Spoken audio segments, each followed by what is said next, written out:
Lecteur, lectrice, bonjour. Gracieuse Robert, autrice hybride, mi-auto-éditée, mi-éditée, pour te faire un retour de lecture sur TDAH. Pourquoi être ordinaire quand on peut être spécial? Je suis aussi donc TDAH et hypersensible au dernier bilan, parce qu'il y a peut-être d'autres choses, mais pour l'instant, ça ne m'intéresse pas forcément de le savoir, parce que j'ai déjà assez à gérer tout ça sans m'en rajouter. Et donc je vais faire une courte pause parce que j'ai oublié de prendre le livre avec moi et je reviens.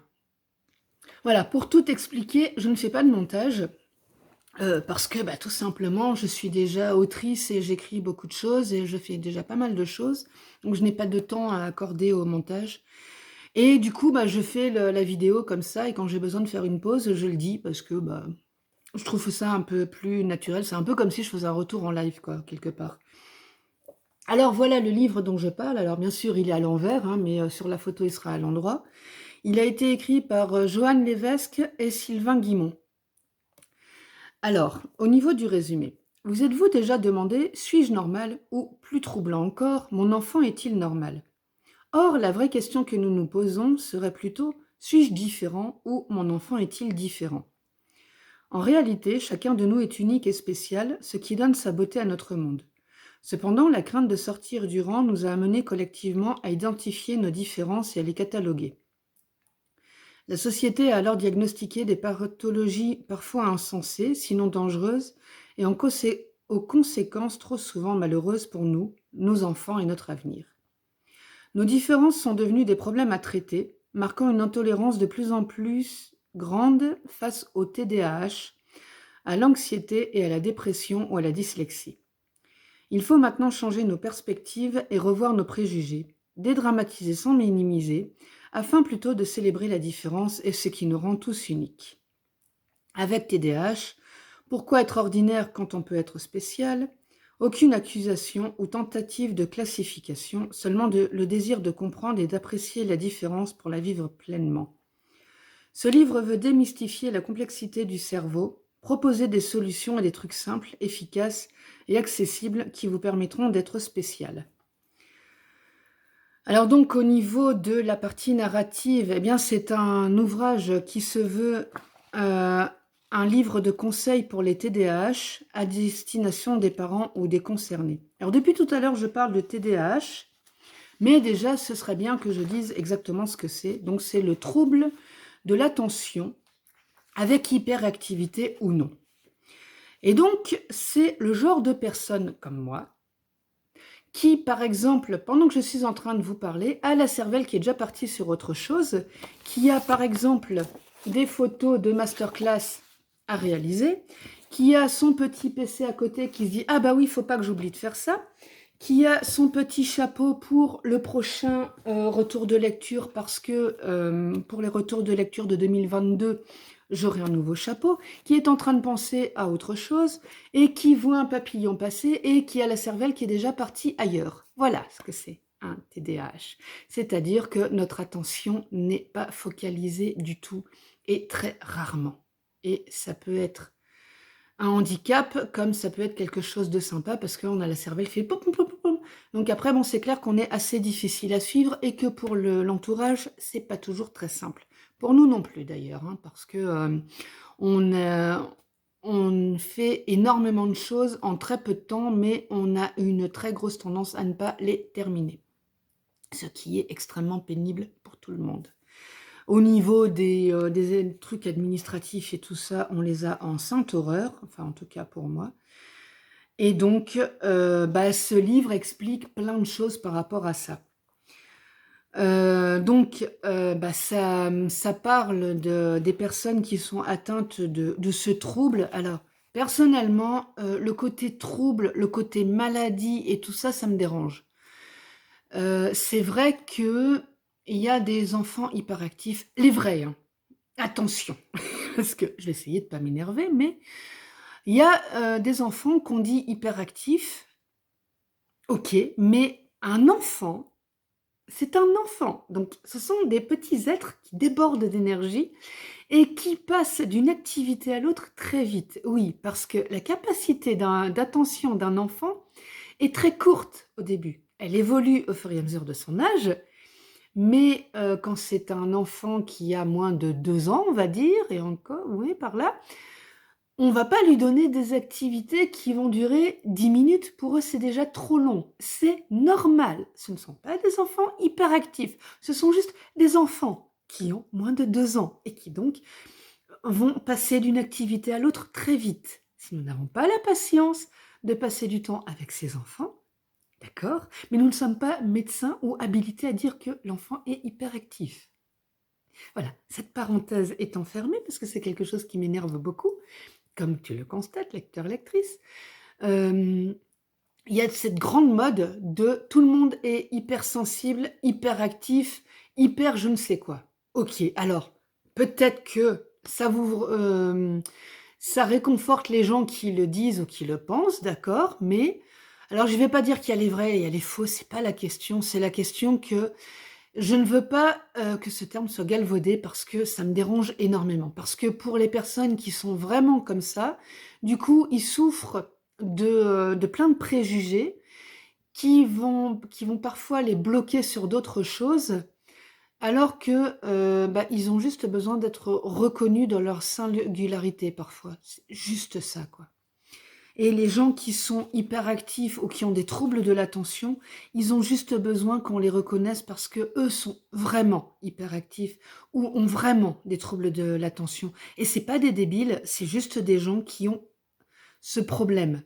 Mais oui, faut quand même reconnaître que alors un trouble, oui, mais c'est pas non plus une maladie.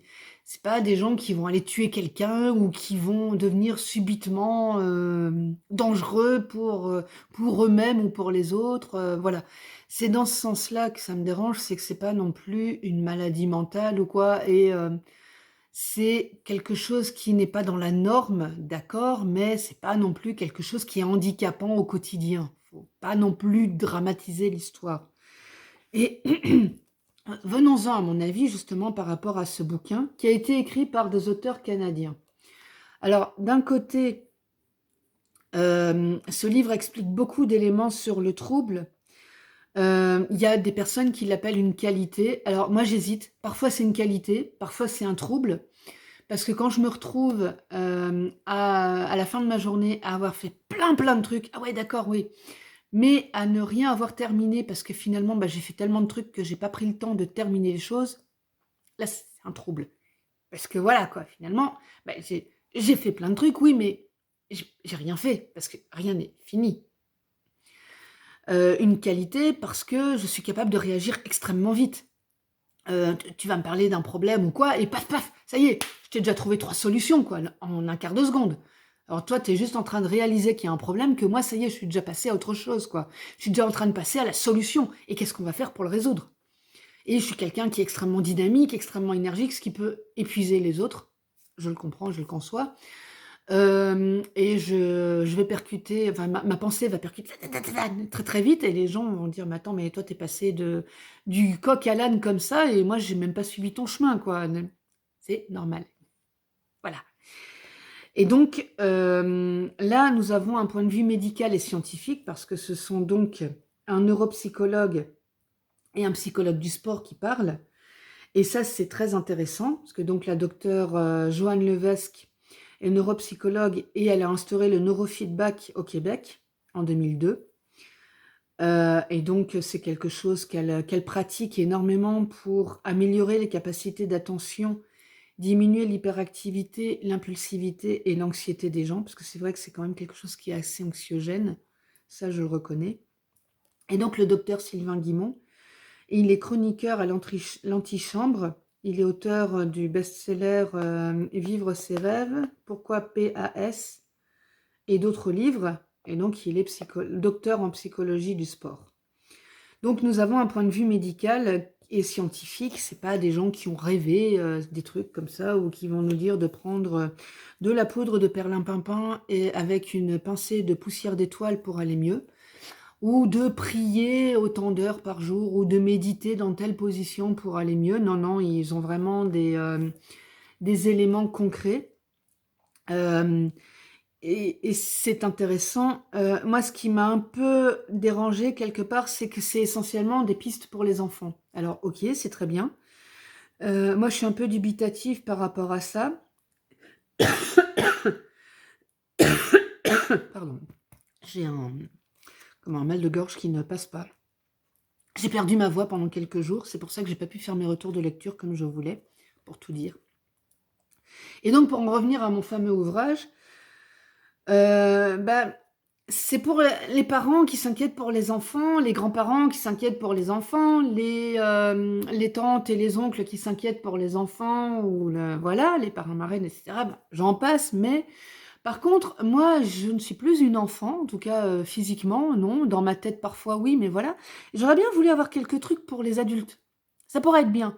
Parce que quand j'ai acheté ce bouquin, c'est quand j'ai commandé La plus que belle d'Alexandre Jardin, j'ai vu ça. Et je dis, ah, je vais le commander en même temps, mais je l'ai pris juste sur Internet, et voilà. J'ai lu le titre. Je dis, ah, trop cool et tout. Oui, d'accord, c'est bien. Mais d'un autre côté, bah, je l'aurais feuilleté un petit peu, je me serais peut-être dit, eh, mais c'est pas exactement pour moi. Donc, je ne dis pas que ce livre n'est pas à lire, pas du tout. Je dis que ça me donne quand même quelques éléments. Je pense que je vais aller explorer le neurofeedback pour voir un petit peu comment moi je peux l'exploiter et comment ça peut m'aider au quotidien.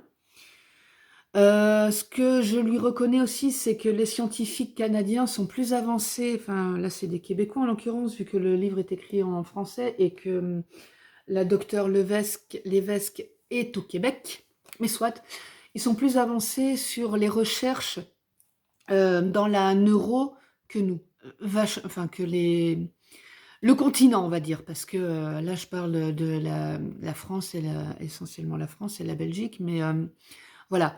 Et c'est pour ça aussi que j'avais un peu foncé tête baissée sur ce bouquin, hormis le côté hyperactif et que voilà, je vois un truc qui me plaît pas, je l'attrape tout de suite et il me le faut maintenant. Donc, il y a quand même plein de choses qui sont expliquées et nous avons à la fin du bouquin comment les sites, il y a plein de références sur les sites web qui parlent du TDAH. Et il y a aussi donc les références et les coordonnées des auteurs. C'est vrai que moi, pour l'instant, je l'ai mis dans un coin. Je pense que j'ai besoin de digérer un petit peu tout ça pour voir un petit peu comment je vais avancer parce que bah, moi, j'ai appris que j'étais TDAH sans, pour l'instant, sans diagnostic réel d'un professionnel, juste en lisant un bouquin et en ayant consulté 2 kinésiologues qui m'ont dit toutes les deux la même chose. Donc je me suis dit, ces 2 personnes ne se connaissent pas. Elles voient la même personne, en l'occurrence moi-même, je leur raconte plus ou moins la même histoire. Elles me donnent la même chose. Il y en a une qui m'avait conseillé L'esprit dispersé de Gabor Maté, dont je te mettrai le lien d'ailleurs, parce que j'ai fait un retour sur le sujet. Et j'ai mis un certain temps après à digérer tout ça. À me dire, ah bah oui, donc je ne suis pas normale dans le sens où je ne suis pas comme les autres personnes de la norme. J'ai un fonctionnement différent, d'accord? Donc ça m'a expliqué plein de choses. Ça m'a permis de comprendre plein de choses. Ça m'a fait beaucoup pleurer aussi, d'ailleurs, sur ah là là, c'est bon, maintenant j'ai enfin compris pas mal de choses sur ma manière de réagir et tout ça. Ça m'a fait beaucoup de bien. Mais derrière, quand on a comme ça des choses sur un fonctionnement de plus de 30 ans, eh ben, il faut le temps d'absorber tout ça et peut-être de revenir sur le bouquin et de le relire un petit peu et de se poser pas mal de questions. Parce que, par exemple, moi, donc, le livre est conçu avec des histoires de différents enfants. Nous avons Alice, nous avons Étienne, Émilie et Étienne. Et nous avons donc, voilà, c'est des histoires d'enfants. Donc moi, je me suis replongée dans mon enfance. Je me suis comparée à Alice, je me suis comparée à Étienne, l'enfant, parce qu'Émilie, c'est sa maman, si je ne me trompe pas. Et voilà, et j'ai comparé avec la réaction de mes parents, avec le fait que, bah, il y a 30, oui, on va dire même une bonne trentaine d'années, et même avant, parce que j'ai plus de 40 ans. Bah, voilà, les connaissances n'étaient pas ce qu'elles sont actuellement et donc voilà. Et donc moi, ça m'a fait me remettre énormément en question sur plein de choses. Donc en gros, tout ça pour vous dire, enfin te dire, lecteur, lectrice, lis-le si tu as besoin d'avoir plus d'informations, mais N'oublie pas que c'est aussi pas mal autour des enfants, donc ça va te faire te remuer pas mal de choses par rapport à ton enfance. Si tu veux en savoir plus sur moi, je t'invite à regarder la vidéo qui arrive et moi je te dis à très vite pour d'autres retours. Lecteur, lectrice, maintenant que tu as bien écouté la vidéo, je vais me présenter quand même, c'est toujours utile. Gracieuse Robert, donc une autrice hybride, mi-auto-éditée, mi-éditée, qui a donc écrit Ma vie en blog 1 et 2, deux romans feel good en auto-édition, Les voyages forment la jeunesse, en auto-édition aussi, donc l'histoire d'une femme qui essaie de sauver son couple en partant en voyage, un recueil de gracieuses notices et deux récréatures, Gracieuse tribulation d'une brouette et Gracieuse tribulation d'une fourchette. Je réalise aussi des interviews d'auteurs pour vous permettre de les découvrir sous un autre angle, des horoscopes, comme tu vois, des retours de lecture. Je suis disponible sur YouTube, Instagram et Facebook sur le même nom, Gracieuse Robert, et sur mon site lesgracieusetés.fun. Et aussi, de toute manière, il est accessible par le lien gracieusrobert.com. Donc, si tu as aimé la vidéo, tu peux activer, tu peux mettre un petit pouce bleu, la partager. Elle est aussi accessible aux personnes non-voyantes parce que de toute manière, on peut tout écouter. Activer la cloche pour suivre mes activités en mettant avec la petite fonction Instagram, avec la petite fonction pour les suivre en priorité, et me soutenir sur Tipeee ou Utip, les liens étant en description, parce que le reste de tout ça ne nourrit pas son autrice ni son assistant. Merci de ton écoute et je te dis à très vite sur un des réseaux sociaux.